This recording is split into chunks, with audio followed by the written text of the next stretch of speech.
Serdar Ali.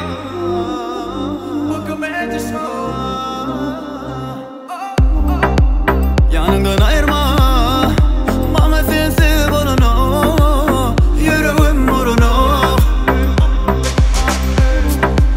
Dönün adına, gözüm özveni görünü.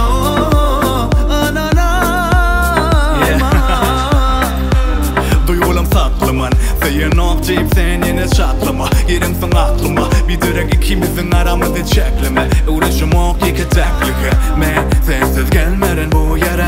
Her gezek sen gerek önüme. Bunu ketteler yine de neçe ay. Karışmalı sana, sen ona ait. Atmay beni kovsana, beni yüreğime salsana.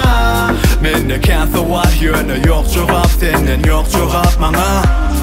Atmay beni kovsana, beni yüreğime salsana. Mende kense var yönü yok cevap, senden yok cevap bana. Sesin eşmesin bolanok, yalnızlık o, bizi gelişen ok. Yok, önümüm geçen ok, yüreğimde ot, sensiz açan ok. Yan yana, bu duygu senden ayrı. Koyma beni böyle kayra, bozmasın arman. Elter, bu yollarım sana taraf elter. Koyma beni kaygılı derde. Her demde sen sevgin adı var, senden yardımın. Elter, bu yollarım sana taraf elter. Koyma beni kaygılı derde. Her demde sen sevgin adı var, senden yardımın.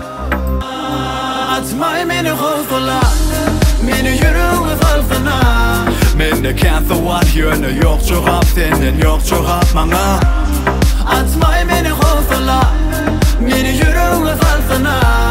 Mende kense var yönü yok cevap, senden yok cevap bana.